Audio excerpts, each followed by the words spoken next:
Welcome to my new course module, Kubernetes and Docker, the complete hands-on guide.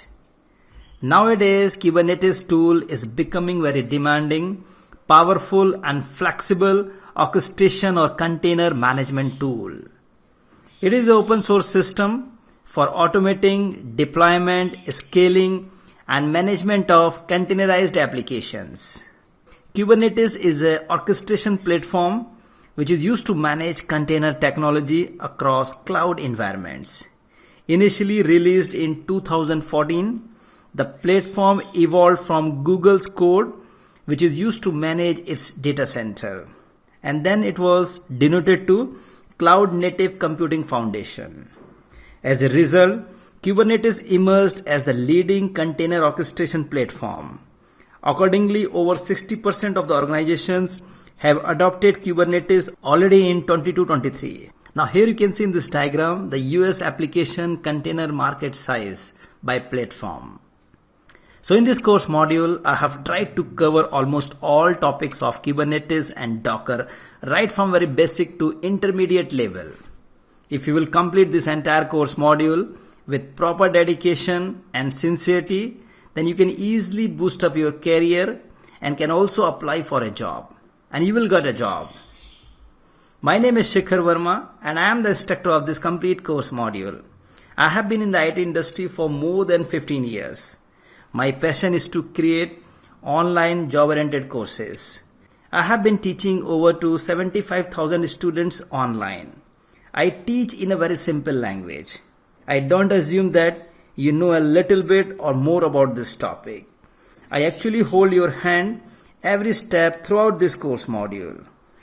However, beginners often find it quite complex to start their Kubernetes journey, as this is mostly due to not having the right foundation or access to the right infrastructure to learn.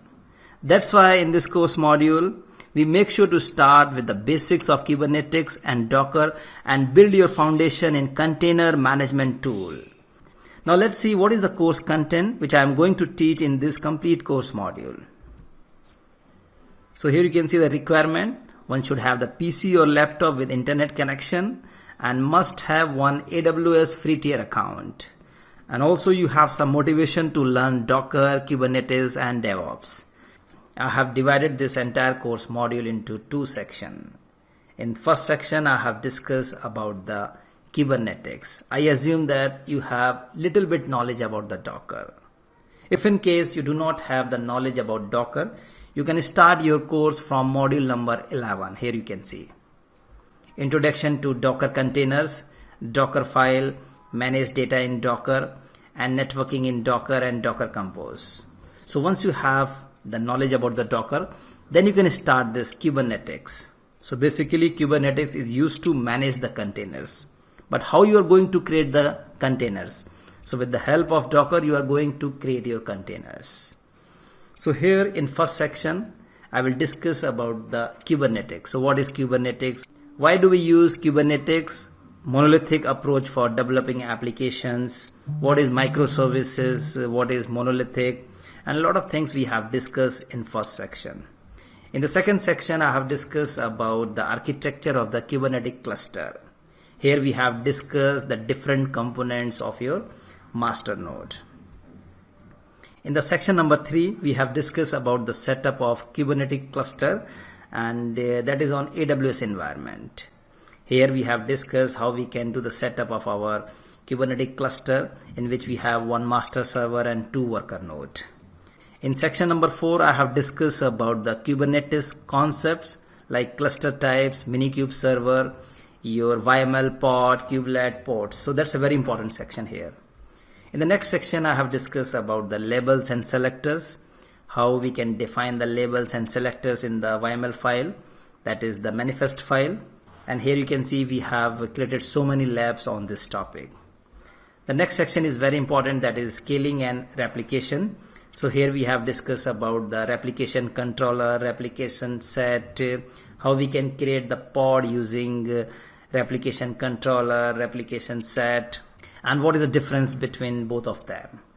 The next section is very important, that is deployment and rollback. So here we have discussed about an overview of this deployment object and how we can launch pods using the deployment and how we can roll back to the previous version. The next section is about the Kubernetes networking, so that's also very important.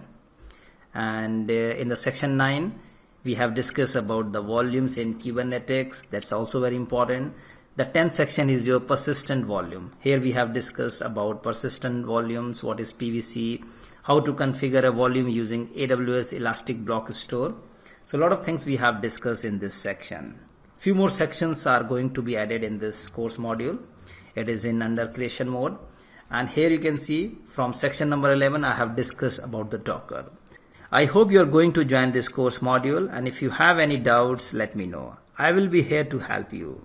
You can write your query, your concerns, your suggestions to the question answer forum of this course module. Still, if you have any concerns, you know the policy, 30 days money back guarantee. So take care and let's learn together. Bye bye.